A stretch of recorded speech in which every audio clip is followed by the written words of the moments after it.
Welcome into the CHGO Bears Podcast. What's going on, everyone? We are happy to be here. I am happy to be back from vacation. We are projecting a 53-man roster. We are all doing great with the exception of Nick's pinky. Yeah, the pinky was a casualty in last night's victory. Third one for the CHGO team. But look, I think this one's on me, you guys. Like going up to catch a fly ball. It was high up there. I didn't connect the pinkies right. And I'm trying to think, how the hell did my pinky literally look the opposite ways? Because I didn't connect them. Like over the shoulder catch, you teach that in football. I don't think I connect them right. And that ball coming down literally took my pinky with it. And now it's in a splint, and we'll see the actual severity of the injury after this podcast. Well, let me jump in here, Hoge, because I got to just set the scene. First of all, Nick was asked to play center field last night. We had an outfielder missing. Nick's been all over the diamond, playing every single position, doing everything that we've ever asked him to do for the team this year. That is 3-1, and our only loss came on the opening week as we were getting to know each other as we build this championship season. Nick stepping into center field last night. Tough play, men on, women on, whoever the hell was on, and 2 outs going back on it, and just made just a solid catch, and then instantly doubled over in pain, and I felt like puking. But Nicholas Moreano, and Chad, I'd like to open this up to you. Toughest Bears players of all time. This dude's finger was straight sideways. He popped it back in, and then did not leave the ball game. His beautiful girlfriend Stephanie was there. She could have taken him to the hospital. We had extras. He wasn't leaving, and in fact, he swung with one hand. In the other at bats that he had, got a base hit with the one hand, toughed it out, and helped CHGO get a victory. So I don't know if you're toughest Bears of all time. Jack Sanborn obviously has got to be at the top of that list, but, throw Dick Buckus, Dan Hampton, whoever you want to throw. Like, who does Moreano remind you of with the level of toughness that he showed last night, gutting through a 16-inch softball game with a broken finger? I appreciate that, Carm. I wish I had my recording sunglasses. I did, so then I could show you exactly what it looked like. But, yeah, Brian Baldinger, if you ever looked at his finger and how his pinky is literally, his right pinky is facing the opposite direction, that was it for a second, and I kind of freaked out a little bit, and without even knowing or understanding what the consequence could have been, I just put it back in place because I could not look at it. And I didn't know if it was going to hurt or not. I just said, I cannot look at this, turned it back, and thankfully it didn't hurt or anything, and went back to the dugout. We put a glove on it for one hand. I got tape from the other team, so that helped too to help me get that base hit a little bit later. And for the record, and we'll get into our 53-man roster. But Please, can we get there at some point? Yeah, that's just the last point. 16-inch softball. I love this city. It's the dumbest game ever. Yes. This really hard ball that the whole city has mangled hands from.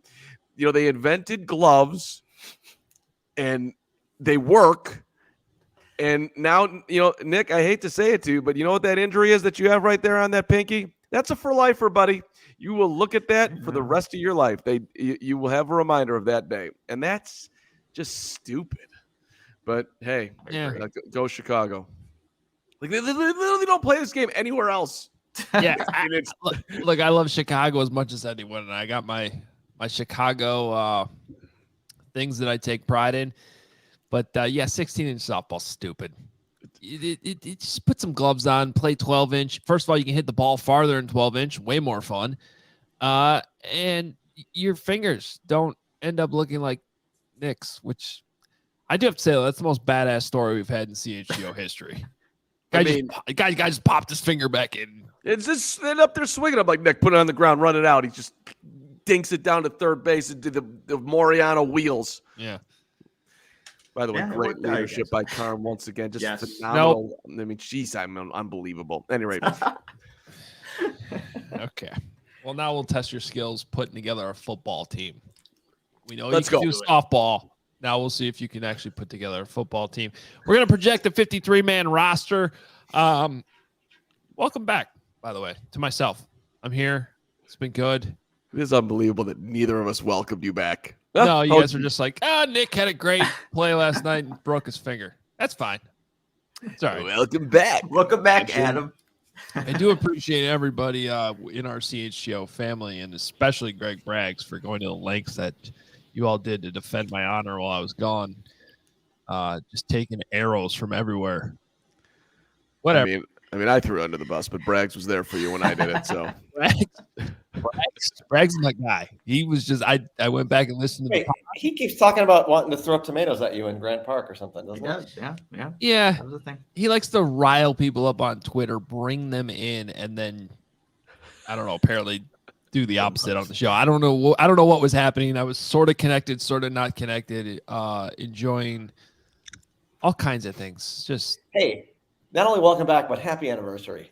Thank you. Yes. Happy anniversary. Happy. How'd you do? Grade 1 to 10 on your performance on the anniversary.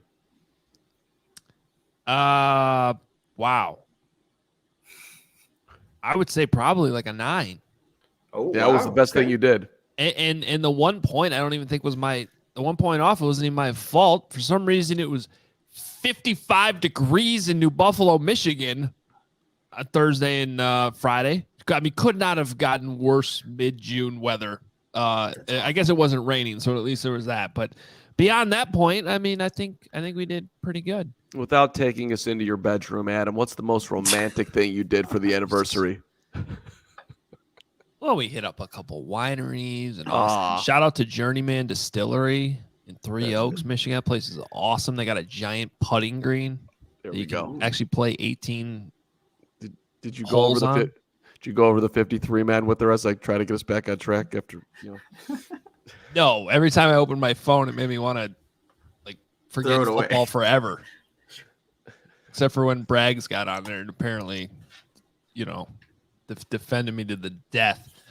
All right, let's get into this 53-man roster. I'm excited about this. Excited to be back. Appreciate all the welcome back messages. Saw somebody was watching from Amsterdam. That's cool. Appreciate you. That's awesome. So, yeah. Sander? That'd be Sander. Let's go with Sander. I don't know. Okay. I mean, I'm guessing, obviously, but Amsterdam. I'm going with Sander. I want you to say the last name, though. Oh. Dykstra. Lenny Dykstra. Sure. That sounds good. There it is. Or it's Ditka. Ditka. I don't know. Yeah, maybe. Could be Ditka. Might be. That might be how you spell Ditka in Amsterdam. I don't know. It makes sense to me. All right. Let's start with the quarterback position. Seems to be a good place to start. We sort of talked this out ahead of the show. I think we're going to have some different opinions in some areas. But obviously the locks for quarterbacks on this roster, Justin Fields, PJ Walker. Don't think there's any question about that. The question, though, is do they carry a third quarterback? I don't have them doing that, Adam. And with the new rule, obviously, you can dress a third quarterback without using an active roster spot on game days. I don't think initial 53, I don't think it's going to be a Nathan Peterman or a Tyson Bagent making it. You have, like you said, Justin Fields, PJ Walker as the two quarterbacks on that initial 53. So I've just heard a lot of positive things about Tyson Bagent, and I'm excited about the concept. From who? From one prominent scout that I'm not going to give a name out here, Adam Hoge. All right. By the way, I like him too. I was just. Mm-hmm.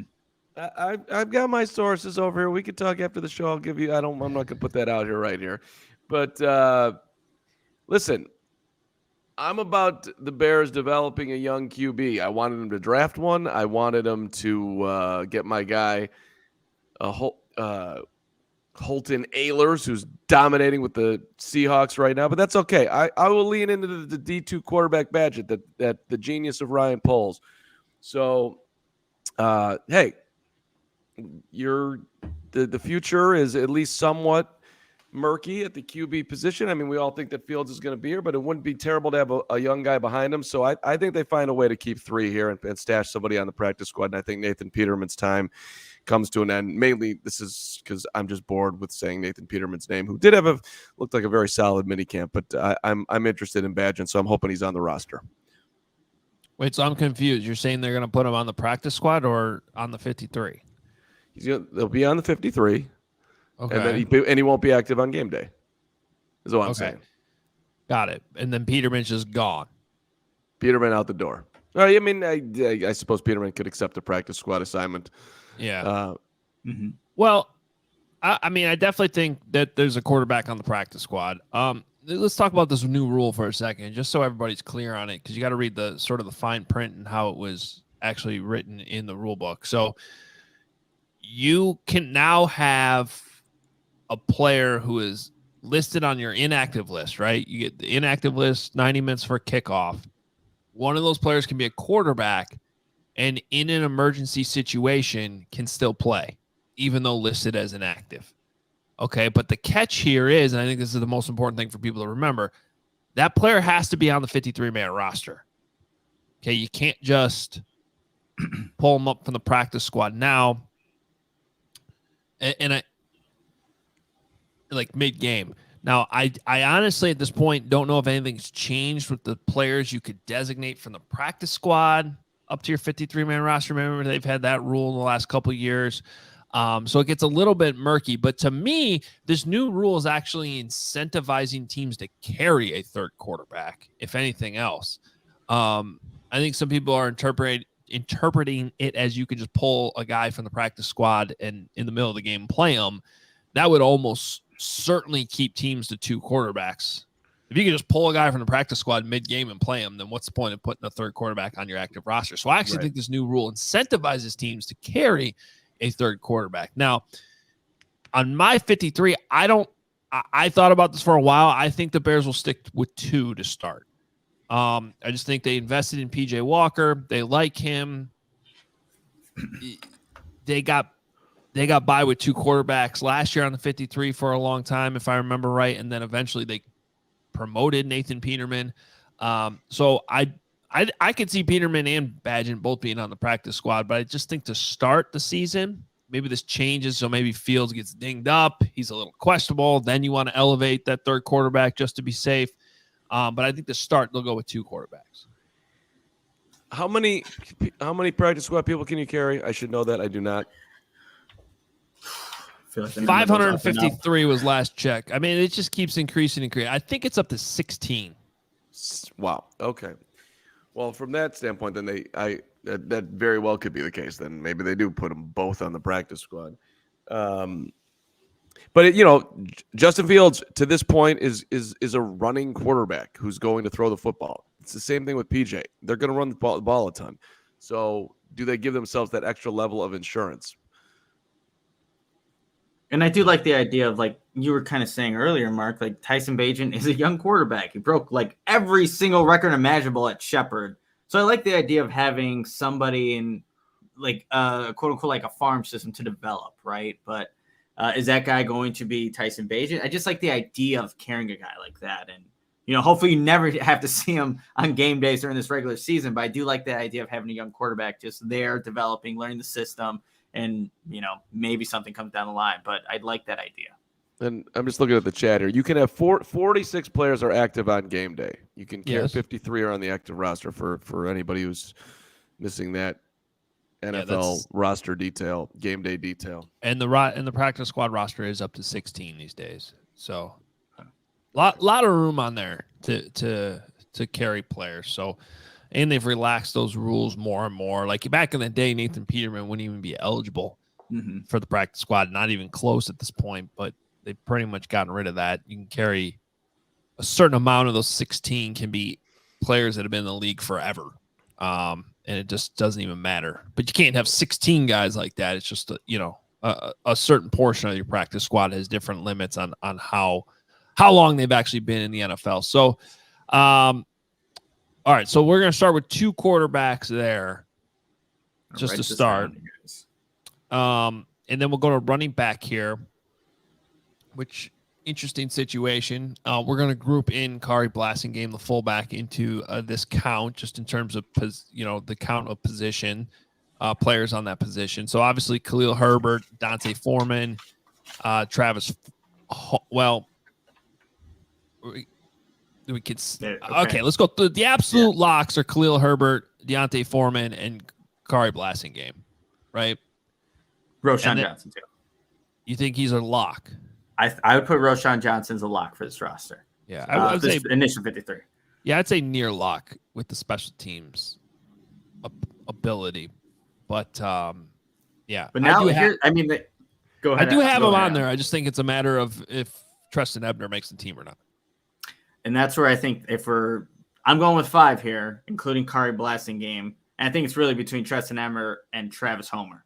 And just based off these OTAs minicamp, I would say that Ebner has shown a little bit more than Homer, who's fumbled, has had a couple drop passes. In the 2-minute drill that we watched on day 2 of minicamp, it was Treston Ebner out there catching passes from Justin Fields. And Travis Homer, we talk about the kick return experience he has and 18 career kick return attempts, but he's only had 1 since 2021. It was off an onside kick against the Jaguars that did go for a touchdown. And Treston Ebner had 10 last year. So I think that's going to be something that the Bears weigh as they're kind of considering if they're going to have 5 running backs on the roster. But I think Treston Ebner, if he has a good camp, he can actually beat out the veteran that the Bears did sign like minutes, maybe 30 minutes after the David Montgomery news happened. Like you saw Deontay Foreman and also Travis Homer have agreed to like contract with the Bears. So that's, I think, the 2 in competition, but I have Treston Ebner making out my 53.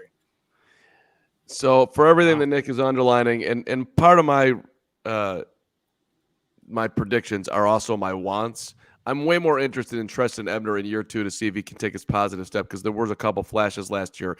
So I have Ebner on there too. I have Homer not making the roster, and I've got 5: Foreman, Herbert, Johnson, Ebner, and Blasingame. I'm kind of I'm interested in and I get it that you got him on the roster, Hoge, and you're not like really thinking overly or deeply about it, but that you were even at least slightly debating Roshan is interesting to me. No, I'm just hesitant to, like, when I say lock, I mean there's literally no chance they don't make the team. I mean, right. I mean, and barring injury, of course. And I just think that sometimes we jump to the conclusion that any draft pick is just an automatic lock, and I don't think that that's actually the case on teams that are building the roster well. That are actually doing a good job. I think that's the case in the past with the Bears because they didn't have enough good players. And maybe that's still where this team's at. I don't know. But my point is just like I wouldn't consider anyone to be an absolute, any of the rookies beyond like the 3rd round probably to be an absolute lock.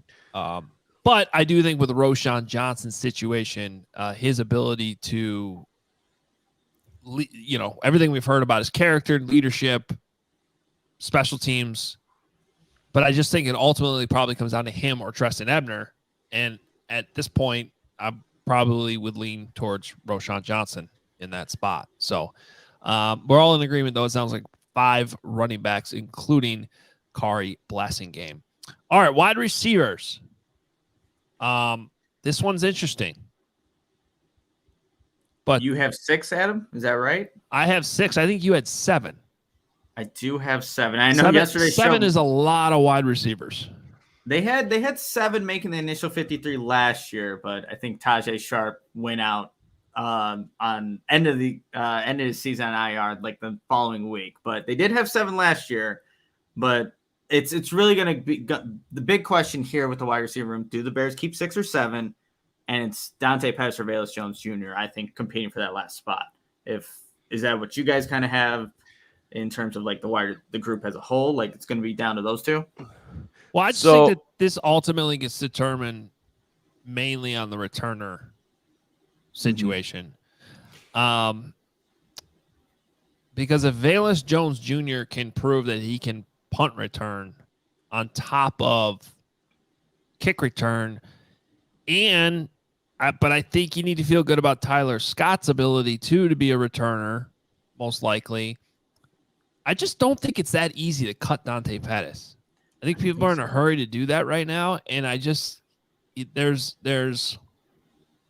a certain amount of sure-handedness I feel like that he's proven in his coaching staff. And by the way, he looked pretty good at OTAs and minicamp. Mm-hmm. Ding ding. And he's got some chemistry with Fields. I'm not cutting Dante Pettis. I took a little bit of a liberty on mine. I've got 6, but I'm making a prediction that one of the 2, Darnell Mooney and or Chase Claypool is going to start the year on injured reserve. That's my guess. Wow. My prediction is that there's going to be a health issue with one of the two. So I'm bending the rules a little bit here to get to my 6, but I think one of those two is it just a little too much noise going on around both of them, and it scares me. So we'll see. I hope I'm wrong on that. And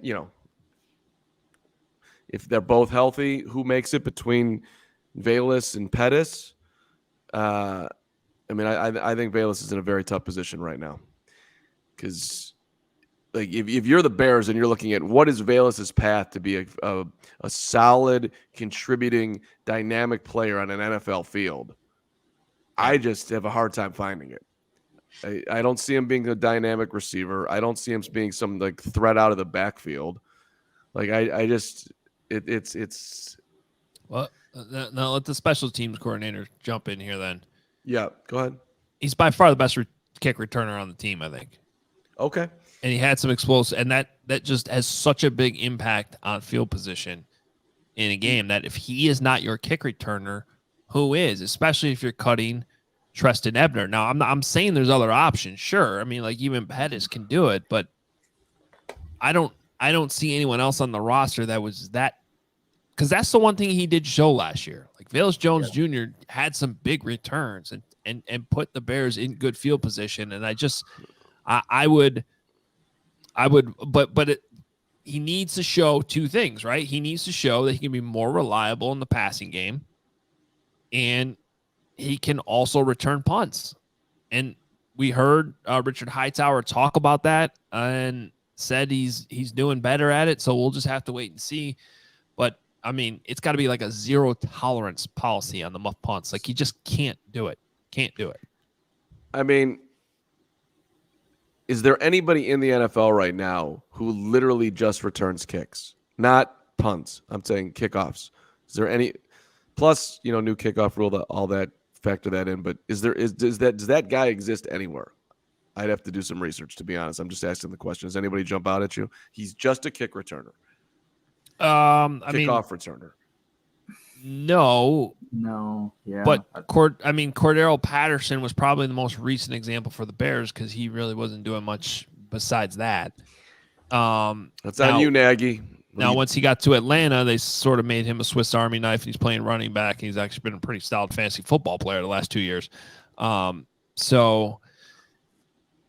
But yeah, it's and they're limiting returns again this year with the rules that they passed. So, there's probably some small percentage where that factors into the decision too. I guess technically you could always just throw your hands up and fair catch it and go to the 25 if you want. But I think Velus Jones Jr. has the ability to get you out closer to the 40 somewhat regularly. And I don't Eli jumping in here with Super Chat, $5. A big story might be the Mooney injury. Haven't heard much on his progress. He's not fully healthy come training camp. Does Tyler Scott see more time? I think Tyler Scott's going to see some time regardless. But yeah, obviously, the more you got a guy injured, the more reps it's going to go to somebody else, and that's going to be a big story to start it. Maybe the biggest story the first day that training camp opens is what's Darnell Mooney's status. Sure sounded like Flus is expecting him to be full go. Maybe there's a ramp-up period, and if he's not, then it's an indication that some type of setback happened. It's a big deal, and fingers crossed for Darnell, right? Great dude. That chemistry, that if he's healthy and you add him in with DJ, Fields, that smile on his face would be growing by the second if he sees his guy back out there. When he was asked about it at minicamp, he's like, "Yeah, Darnell missing time. It's fine. I already have my chemistry with him."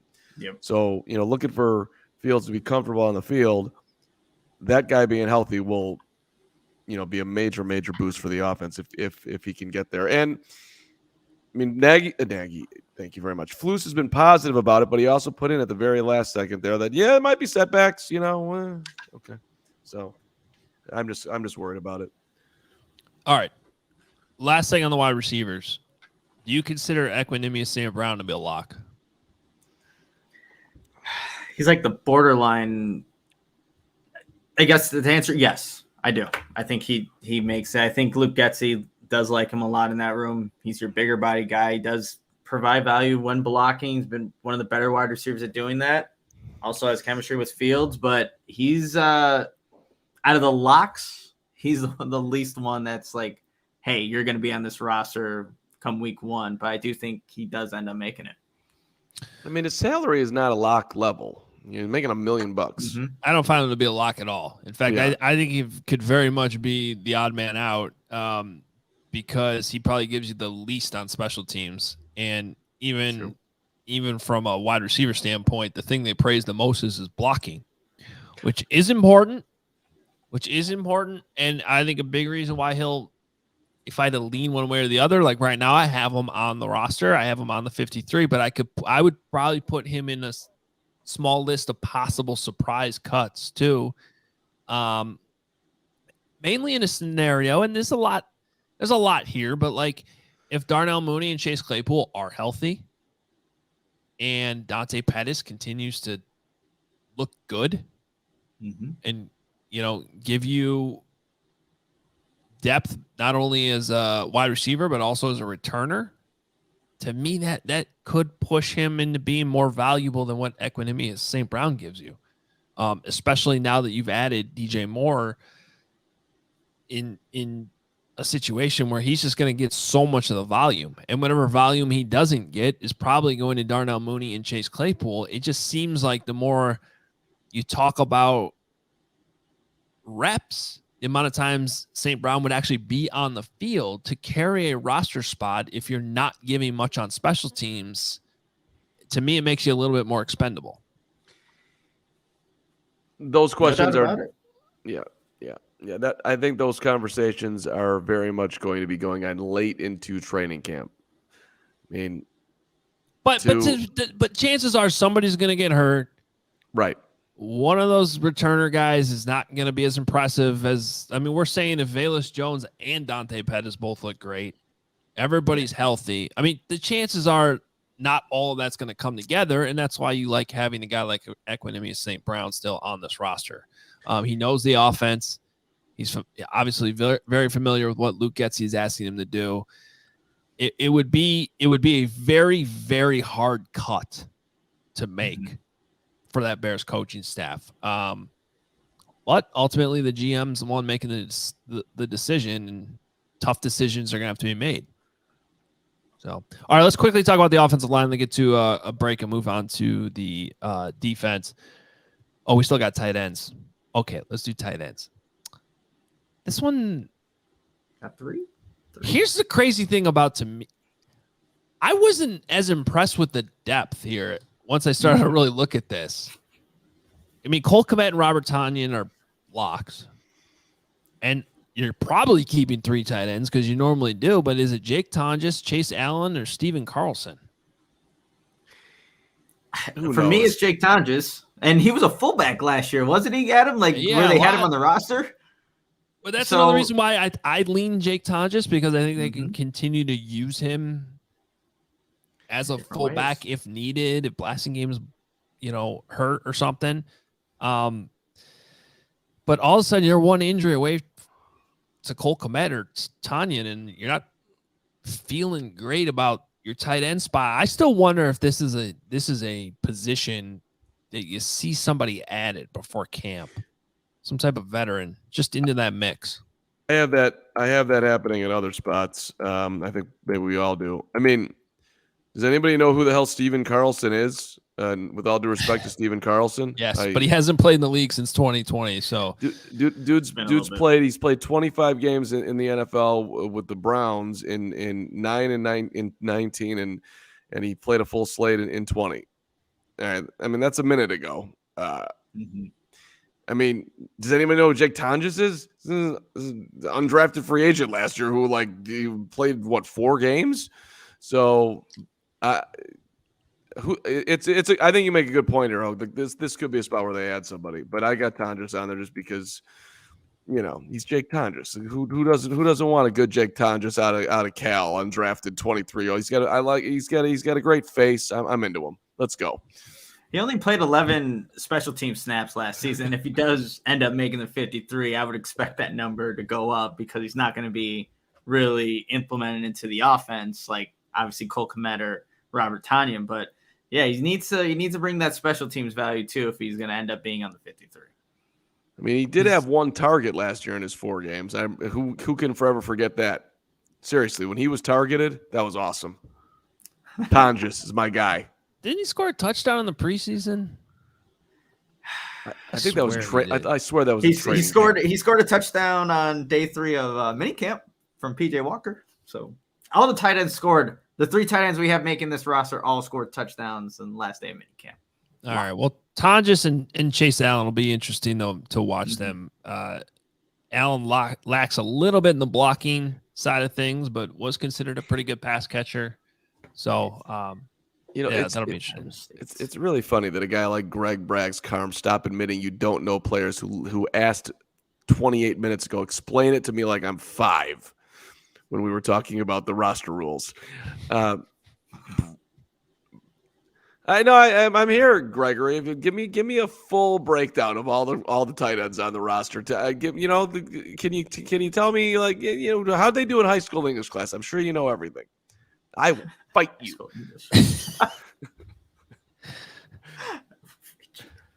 Okay, yeah. The love that you two have together, it's something. Just always feuding. All right, hey, before we get to the offensive line, want to make sure you are up to date on our friends at Lewis University, where their students are just like you. They have full-time jobs. They have families. They have full-time sports fandoms as well. You can go back to school and earn a respected degree at Lewis University, just 35 miles southwest of Chicago in Romeoville, ranked as one of U.S. News and World Report's top-tier colleges. And Lewis partners with numerous employers for tuition discounts and offers evening, online, and blended formats to help you balance work, family, and education. Faculty bring real-world experience and instruction to the classroom, which is immediately relevant to your career.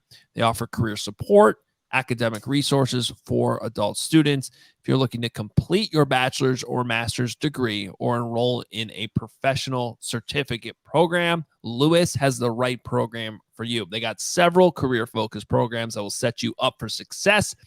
Highlighting one here. How about computer science? 8-week sessions. They can be completed in 1 year. Concentrations in software engineering, artificial intelligence, also known as Mark Carman, cybersecurity, digital forensics, enterprise, and cloud computing.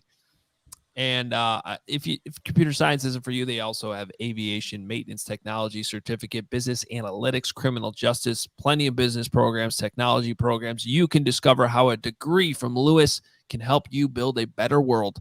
Learn more at lewisu.edu/you can do this. What up, Lou U? Hey, get fitted out in the best sports gear around. You know it. You love it. FOCO is here for you. Hoodies, shoes, signs, bobbleheads, everything in between. Get yourself the Aloha shirt. Go for a straw hat. Look great like Hoge in a polo. Everything they got for you. They got the polo bags, too. I mean, everything you need for a game, they've got it. Check out FOCO, FOCO.com, or click the link in the description below. For all non-presale items, use that promo code CHGO. You get 10% off when you go to the FOCO website. It's a good experience. They got a lot of stuff going on over there. Team. All right, team. Can I do one? I'll wait till the end for something that's slightly off topic. But I had an amazing delivery today that I'm looking forward to sharing before the end of the show today. Tease, Carm, great job. Amazing delivery. Yes, I like it. Like you delivered a baby. No, like I opened up my mailbox and there was something in there that I couldn't believe, and I also was insulted at the same time. Oh wow, that's quite a tease. Yeah, quite a delivery. Nick, scale 1 to 10. How painful is your finger right now? I just can't bend it. So right now it's fine. I can move it around when I press the shift button. I found out like when typing, I use my pinky for the shift button. So that's the only like nuisance. But right now it's good. I just can't bend it. So that's it. All right. Well, if you're reading Nick's stuff at allchgo.com and there's a lack of capital letters, now you know the reason. It's the pinky. Blame the pinky. Blame the sport. Blame the manager. Just using them. Overusing Nick. His Swiss Army knife. Just got him hurt. He overused them. I'm happy that he had confidence in me to put me in center. It's an important position. And again, I messed up. Do you think your season's over? I'll be there next week. I can hit still. Like if I catch right, I'll be fine. Look at that. The coldness of a coach. All he cares about are you gonna be playing next week. I mean, I don't know if he might be there. I don't know if you're in the lineup with that thing. We'll have to figure that out. We'll have to do some pregame things. All right, Code, continue on. Oh, just learn how to drag bunt, which I know you can't bunt, but there's a way to. Yeah, you can chop at it. Do a half swing, get on first base. You're okay. All right, offensive line. I got 9 offensive linemen making this team. Obviously, you're starting 5: Braxton Jones, Tevin Jenkins, Cody Whitehair, Nate Davis, and Darnell Wright. That's left to right. Lucas Patrick, I would consider, if he's healthy, a lock to be your main swing interior guy, ability to play center and guard.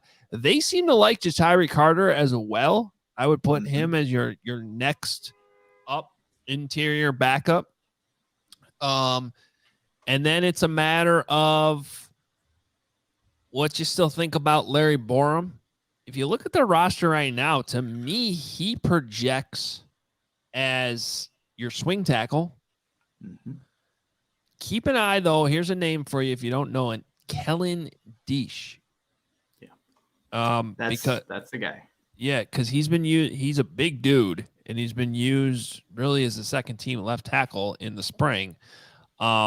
So I don't know if he pushes for Larry Borum's spot. Not completely sure all the versatility he has at this point. But if you're looking for 2 interior backups, I go with Lucas Patrick, Tyree Carter, and then with the tackles, Larry Borum and Kellen Diesch. And then to me, makes Alex Leatherwood one of the odd men out. Yeah, that's how I have it, Adam. It is going to be for me. I have Larry Borum as that swing tackle over Kellen Diesch, but like you said, he had all the reps at left tackle. Kellen Diesch with the second team, and actually there was a snap. I don't know if it was more than one snap, but Mark and I also saw Larry Borum at the left tackle spot, so that was a little new seeing him on that side. It may have just been for a snap though, in place of Braxton Jones, but he would be the swing tackle. And then I also have for the 9th offensive lineman, everyone you mentioned, but Dieter Eastland as the next interior offensive lineman. We saw him playing center. With a third team, he'll play left guard. So he has that versatility as well. So that's the other guy that I'm looking at right now. Is it too crazy just to keep 8? Can we have Borum be the one swing tackle and keep 2 backups on the interior? Well, that's typically what you have on game day, either 7 or 8 active. I mean, ideally 7, right? Yeah. I mean, I was just because keeping 3 quarterbacks, I was like, where do I want to cut down?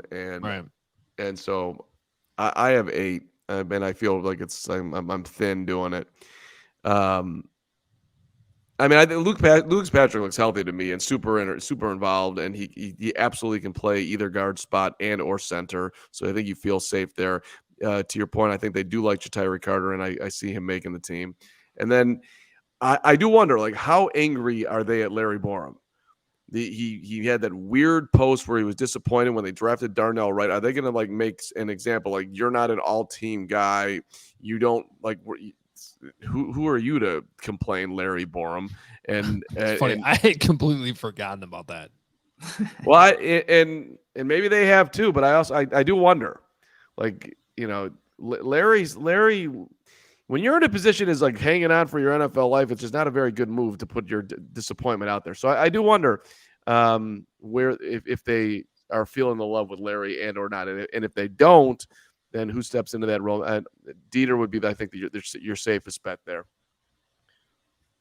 Okay, well, I ended up with 25 players on offense. Ooh, I can see how much I ended up with all together. So.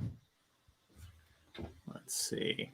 Yeah, 2. We're doing the math on the fly, which should be pretty easy because there's not that many. But I had 26 for offense. Yeah, and I'm at 25. Well, essentially you got 50 spots between the offense and defense because you got your 3 specialists that you got to include too. So we'll see where Nick is skimping on defense here. I have an outstanding specialist that is not on the roster right now who they're going to pick up. It is going to require Patrick Scales to depart, but I think he understands. Whoa. Yeah. We'll get to that though. Keep going. You got a lot of stuff that we'll get to. I don't know when we're getting all this stuff, but we got a package. We got a new long snapper apparently. We got like 3 months. It's fine. Yeah. I was gonna say, Carm's ready to pack this all in today. Well, we could do a whole show on the long snapper. We could tease Wednesday, Thursday out. That's no problem. Let's keep going. Defensive. Let's start with the D line here. Since we're talking line of scrimmage, as we move to the defensive side of the football, I have 9 defensive linemen at this point. I think in terms of locks, I would say DeMarcus Walker. I would still put Justin Jones in there. Absolutely. Andrew Billings, who they just signed. Zach Pickens. Jervon Dexter. Those are my 5 absolute locks. Likely to make it, I would say Dominique Robinson, Travis Gibson. I think that's pretty straightforward. So I think those 7 guys I just named are very likely on this team. Just where do they go from there? To fill it out and get to 9, I went with Rasheem Green.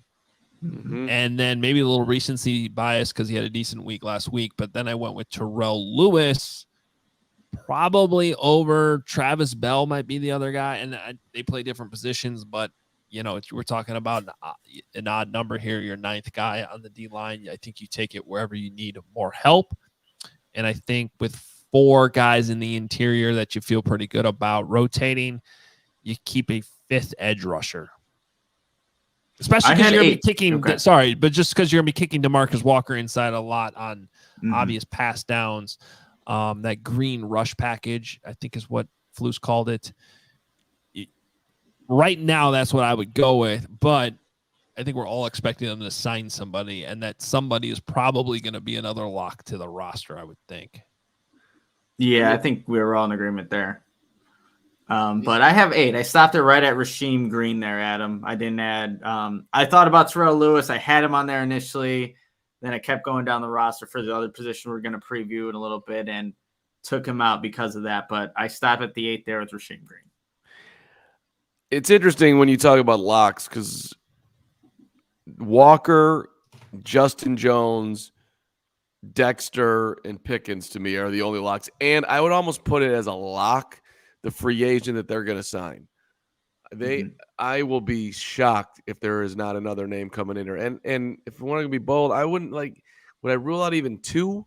Like, what happens if they're having a great camp and they really think the offense is coming together and they've got and there's people out there that they're interested in and they've got all this money sitting there. They got like $30 million to spend right now. There's no real incentive to keep it in your pocket if it's 1-year deals, right?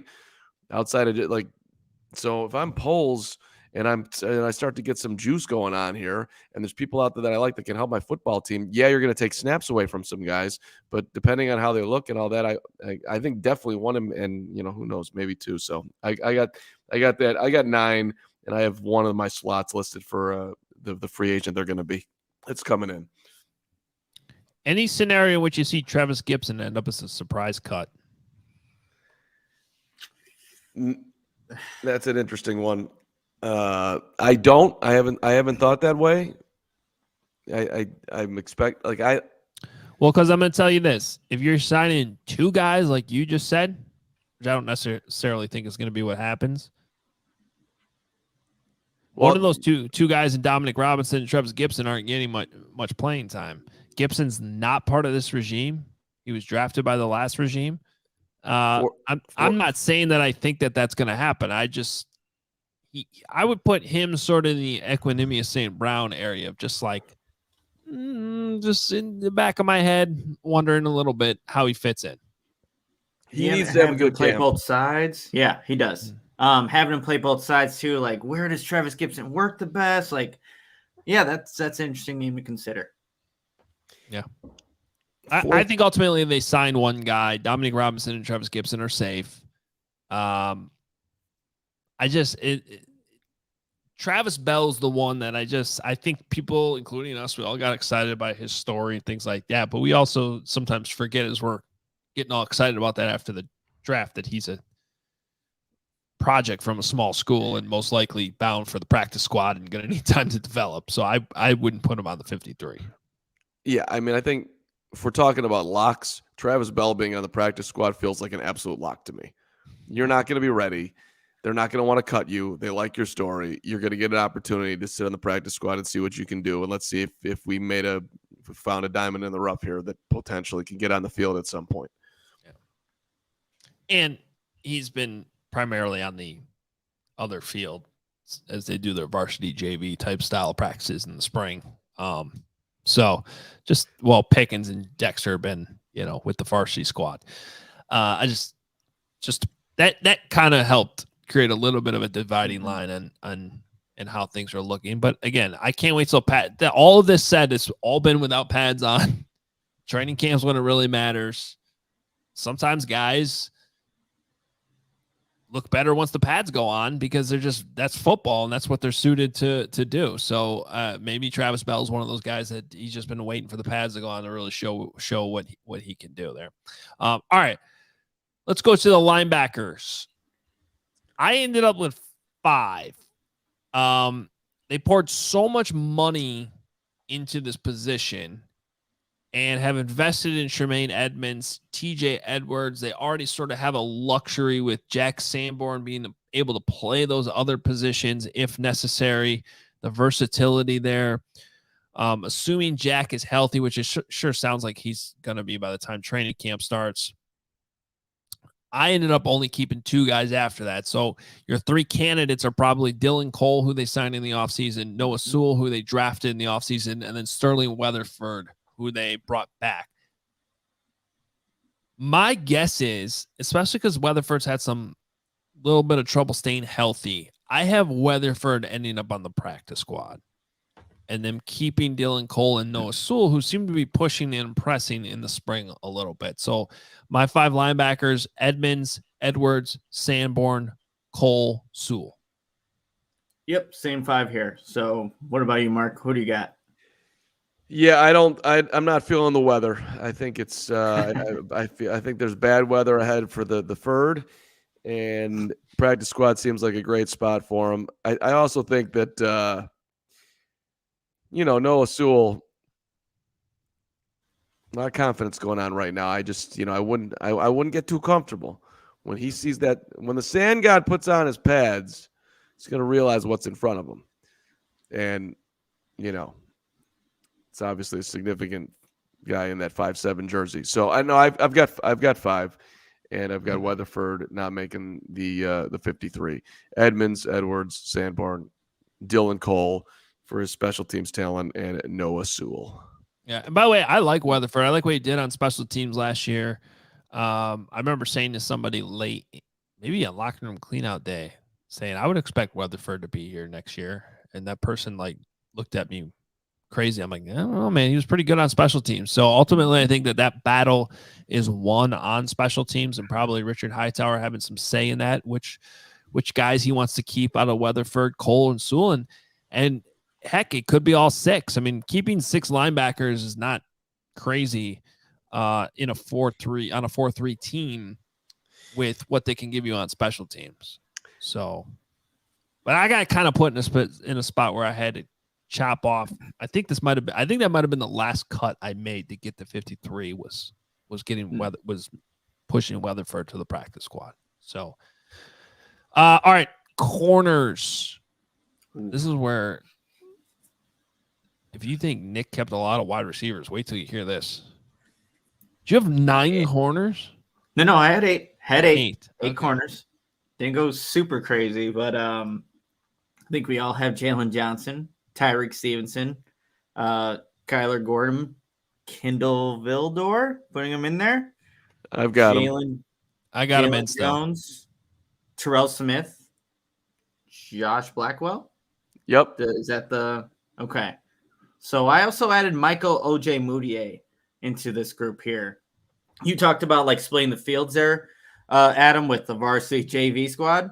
Michael Ojemudia, he's over on the varsity field getting reps when Tyreek Stevenson's out there. So I put him as my 8th corner. And this is the group where I looked at a guy like Travis Smith earlier, and I'm like, who have I seen more out of, basically, in OTAs and minicamp? And that's where I got a Michael Ojemudia over some of the other guys on the roster. So that's how I ended up with 8. Yeah. Well, I think this comes down to really Vildor versus Greg Stroman, too, is another name I think you keep in mind. And Michael Is it Ojemudia or how you're saying? I've always heard, from Iowa days. Iowa, you should know. Yeah. Ojemudia. Okay. Mm-hmm. Can we get Braggs in here to give a full breakdown of Michael Ojemudia? I'd like to hear his take on what he does well. Thank you very much. Keep going. I don't think anybody else is asking for that besides you. Yeah, but I do sense an Iowa bias here coming out of Nick. However, he's on the first team. He's over on the right field. We're looking at where they're playing, practicing at. He's got 12 starts in his NFL career. You've got to go back to 2021, the last time he had one, but he did have 11 and 20. Denver Broncos, shout out DNVR. So it's not a completely crazy comment. Yeah, I also think people are being too harsh on Kindle Vildor. I think, and I've said this many times, I think the issue with Vildor is they've been asking him to do too much as a starter. But if he is your number one backup swing cornerback, I think it's a good spot for him. And I think that he's been more valuable on the roster than people give him credit for. I just think this ultimately depends on, are there other guys that push him for that spot? How does Terrell Smith specifically come along? And what role does he have on special teams? Because if I remember right, he did not play a lot of special teams in Minnesota, despite being there for 17 years like he was. But Jalen Jones and Josh Blackwell, I could tell you they like him a lot on special teams. That's why I think we have him on the roster. So it'll be interesting. But I ended up going with 7 corners, not 8. I have 7 as well. And let's just underline, Josh Blackwell had a great year last year. That dude he was all over the field. Mm-hmm. I would be shocked if he's not on the roster. Let's go, Josh Blackwell. Now, does he knock Kindle Vildor off? I don't think they feel comfortable enough to do something like that. And then that just leaves us with safeties, which I ended up going with 4: Quan Brisker, Eddie Jackson, Elijah Hicks, and I am keeping Kendall Williamson in there. I still want to see more out of him, but I remember his name coming up. Maybe it was an assistant coach or something. It's like all this stuff starts to run together a little bit. Someone was saying really good things about Williamson, though, early in the spring and how he was performing. I like his sideline to sideline range, and I think he can be helpful on special teams. So I kept him in there, but I don't think keeping 3 safeties is completely out of the question, but 4 is more likely. So I'm using a little bit of liberty here. I'll just go real quick, Nick. I've got 4, but I only think 3 are on the roster. I think either Williamson and or Hicks is going to get cut, and they'll bring somebody else in for one of the 2. Is my guess. I think they can get a little bit more of a vet presence back there in it to solidify that particular spot. Is my prediction. I only had 3 making it with Elijah Hicks being the 3rd. I think I just haven't seen enough out of Kendall Williamson. Probably, a 7th rounder, stash him on the practice squad. But I think they, like, Elijah Hicks been subbing in for both Eddie Jackson and Brisker when they're been off the field. So showing a little bit of versatility there. But I think Williamson doesn't end up making this cut, but is still on the practice squad. Yeah, that'll be interesting. I first of all, and the one thing I want to point out to everyone is we all think that this time of year that these are the guys we're talking about, and then you get to the Labor Day weekend and they pick up guys, they claim guys, they cut guys, they find new guys for the practice squad. Probably up to 5 of these guys that we think are making the team will be elsewhere. It's how much the roster changes in the preseason, and there's always surprise cuts. There's always guys that like, yeah, we like him, and then you kind of realize, I don't know. The surprise cut that you call with Gibson and or Dom Rob feels possible. Mm-hmm. I don't think either of those guys are sleeping particularly well at night. Heading into training camp, there's going to be, the pressure is real. For sure. Guys, before we unveil the final 3 players making this roster, I'm curious to see what Carm has up his sleeve here. Got to tell you all about Shady Rays. Take on the sun with gear built to last. Our friends at Shady Rays have you covered for the warm weather ahead with premium polarized shades at an affordable price. And Shady Rays is an independent sunglasses company that offers a world-class product that's just as good as any expensive pair we've worn here at CHGO. Durable frames and extremely clear optics for outdoor adventures. Have my Shady Rays in my car. Convenient. Know they're durable. Know I'm going to look good wearing them. And what's awesome, if you lose or break your shades, even on day one, they will send you a brand new pair, no questions asked. You can wear your Shady Rays with confidence because they have your back long after your purchase. And exclusively for our listeners, Shady Rays is going to give you the best deal of the season. Go to shadyrays.com. Use the code CHGO for 50% off 2 or more polarized sunglasses. Try for yourself. The shades are rated 5 stars by over 250,000 people. And if you haven't done it yet and you want to support us, and we always appreciate it in any form, but we really appreciate it when you become a diehard. Look, we've got everything for you. If you go diehard, we got merchandise, we got events, we've got our diehard lounge, we've got our newsletter, we've got happy hours, and of course, content that falls under that umbrella as well. But some really cool events, by the way, coming up. If you want to do some summer traveling, like this week coming up, Nashville, little June 27th to the 29th, when the Blackhawks franchise comes back to prominence. Damn it, let's go Connor Bedard. And then if you want to hang out with the fellas in Las Vegas, July 7th to the 10th, let's go. That would be cool, right? Bulls, Summer League. Hoge, you're a huge fan of Summer League basketball. I do not miss a shot. You don't. Ever. That's exactly right. Or a dribble or a pass. You're all in. And look, merch. Come on, let me look at Nick's shirt today. You don't want that. You don't want that T-shirt. And for less money, but tremendous value when you become a diehard on all our stuff. And you're also giving us the support for hanging out with us and being on the show and the Discord lounge. I keep on saying that I'm going to hang out after the show, but today I'm going right there. I'm going right to it. I'm going to talk to you, Gary Ross, who's underlining that diehard is the best choice ever. Thanks so much, brother. We appreciate you. All right. What are you guys doing at kicker? Any surprises here? Any you gonna keep Andre Schmidt over Cairo Santos? You gonna bring in Robbie Gold? Well, no surprises here, Adam. Not on my end, at least. I mean, I've got Santos and I've got Gill, but since I was hanging out with this guy, and he told me that his favorite thing in life is being on the grass and just feeling the beauty of a football field. And this guy, he's got so much on his plate. He does a CHGO Bears podcast. He does a podcast with a guy, I think, by the name of Adam Johns. He goes and he's a special teams coach for Carmel.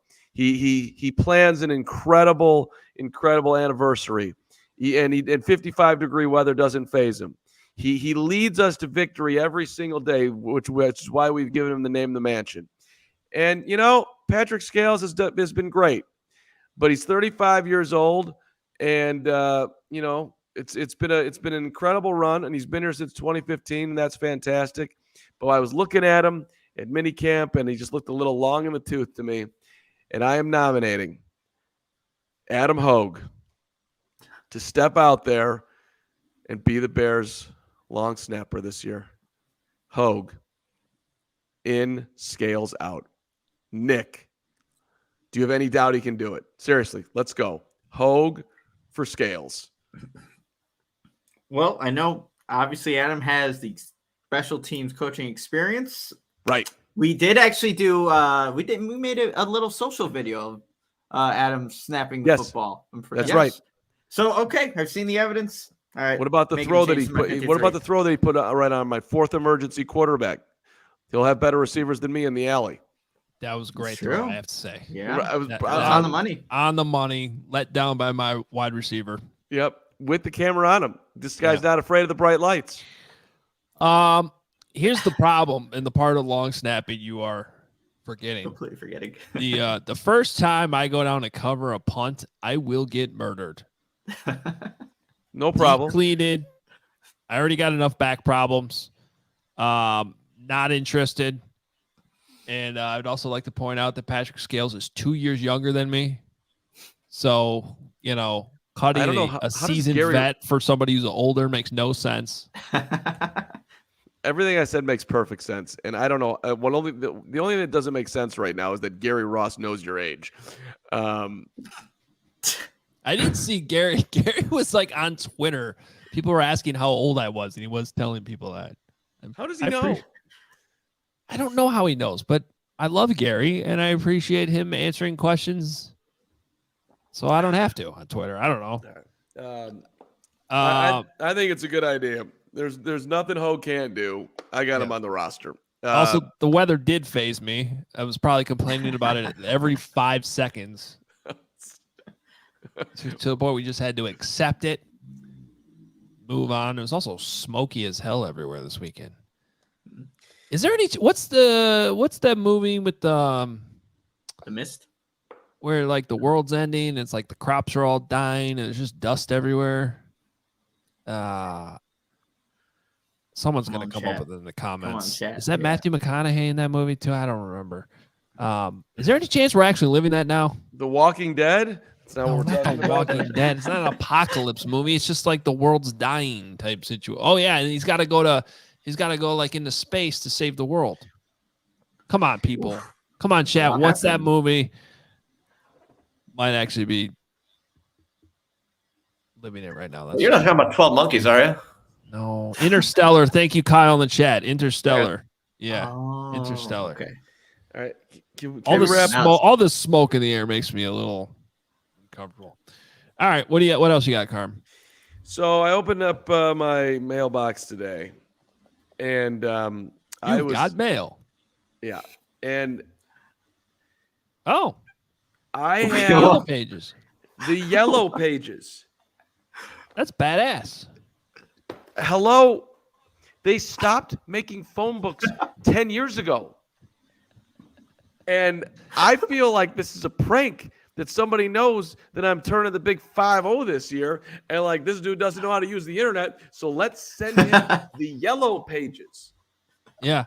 That doesn't exist anymore. Let's look up a plumber right now. Let's call a plumber right now. Let's look up a plumber. Wow. I mean, this is not the white pages, so you can't just like. Yeah, back in the day, I would look up my friends. There's white pages at the front. These are there phone are numbers. white pages. Wait, that's wow. So you can look up your neighbor's phone numbers.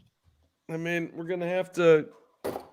That's crazy. Throw on the glasses here. Give me a plumber. I got a leak in my faucet that I've been working on for days, and I can't quite get this stopped. I don't particularly like swearing on the pod, but how the fuck? Why are you sending me the Yellow Pages? I am offended. You're offended. I am. I can Is come. CHGO listed in the Yellow Pages? I don't even know what category it'd be under. But let me look it up. Oh, that's amazing. I mean, like, I guess the business part of the white pages here are just all these business, although there are some names in here too. But I guess they have their own business. CHGO, like as if I know how to do an alphabetical Yellow Page. What is this? All the president's men, and I'm Dustin Hoffman and Robert Redford trying to locate the dude in Minnesota who donated $25,000. I am offended. Yeah, well, here's why. I don't know why you're offended unless they're only giving it to like. I'm telling you, a certain age group. Only gave it to a certain age group. There's no way the dudes that are 25 in this building got a copy of this thing. I don't buy it. I think this is age appropriate mail, and I don't like it. That's awesome. Did not need that reminder today. Yellow Pages. But yeah, no, I don't think we're listed here, team. Unfortunately, or fortunately, It's unfortunate. All right, Lawrence wants to go. Let's get to the last two super chats. Mark. there actually is a CHGO Theological Seminary, CHGO Pizza. That's just Chicago. That's just sorry. Right. Have a nice day. All right, Mark says, great job, guys. More entertaining than second warm-up band for Muse in Huddersfield, England. If anybody wants this, DM me. I will go and send it to you. You can have it. You got to sign it. I'll autograph Sign the it. Yellow Pages. Yes. So Mark's at a concert right now listening to us. That's awesome. Thank you, Mark. Let's go, Mark. Hopefully Muse is – I like Muse. That's cool. Bragg's in the stands, which nobody's ever heard of that. $5. Will Hoge agree to meet up with fans and get egged for punishment on his reporting? We can raise money for charity. Bragg's equals good idea factory. Wait, what was that idea last week he had that we all just said no? It wasn't the guest. It wasn't the guest. There was another thing where he was like, the mini. Yes, he wanted to shrink all the players for mini camp. I thought that was really, really, really horrible. Why don't we just make them minis and put big heads on them? And that's what we'll talk about for an hour. Yeah. No. First of all, I will agree to meet up with fans as always. I will not get egged. And yeah, this brings this podcast full circle because we're not sure why Braggs is graciously, and I appreciate, defending me on this show, but apparently on social media just throwing me under the bus left and right. There's no consistency to it whatsoever. So I will say this. This is the only thing I want to say on what happened last week, outside of the fact that the numbers that keep getting thrown around on Twitter are one, inaccurate, and not even it's from one part of practice and not the entire practice, but I enjoy continually to this morning still getting them sent to me. I'm glad he had a great practice Thursday, like I said he would.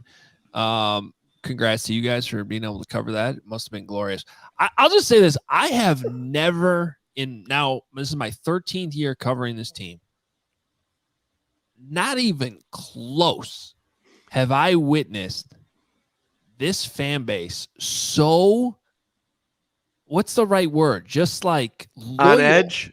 Just maybe loyal to one player. Riled up. I mean, it is, and I'm not. I want to be perfectly clear on this. I am not complaining about it. I think it's great. I think it's awesome. I think it's so cool that Bears fans and us doing the show have a player as important as Justin Fields to cover. And I mean, we're all hoping that it works out. There's absolutely no reason for any of us to be thinking otherwise.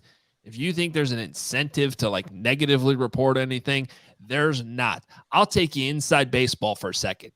Before we hit play on that show or record or whatever button we hit when the show starts, we all had a side conversation about how this show's probably going to get fewer numbers because we just got to be honest about what we saw today. There's absolutely no incentive at all to go that route. But I've just never seen this where he can throw an interception and you say he threw an interception and everybody's mad about it. It's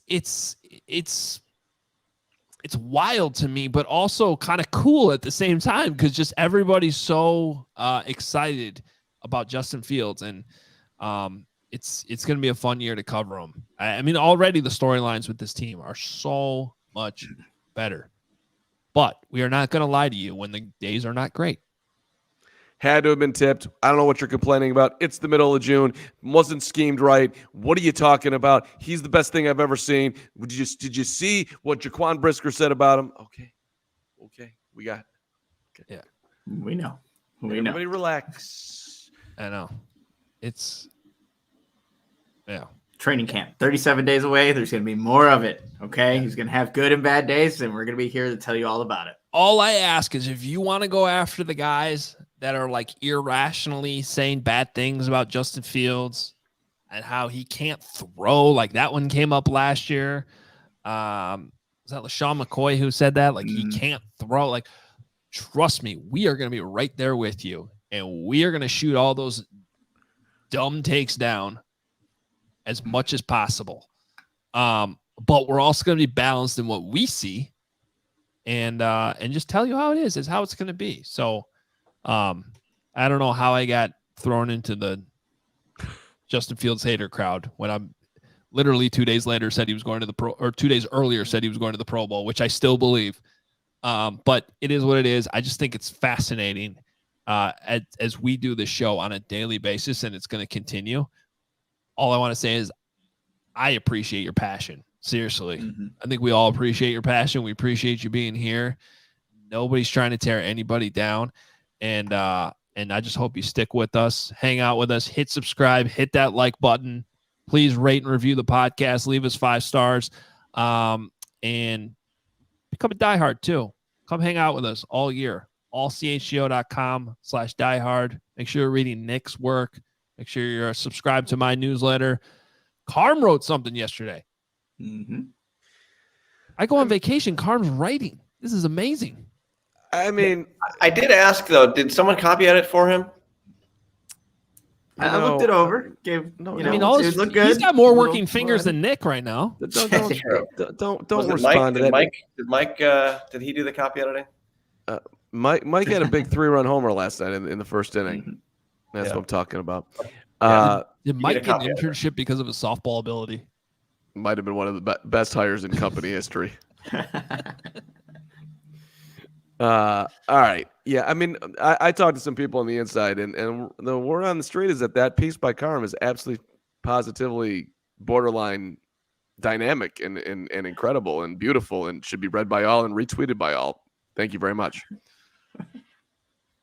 Go read it. AllCHGO.com. Fun show today. We'll be back tomorrow, back at noon as we keep the dog days of summer rolling here on CHGO. We'll talk to you then.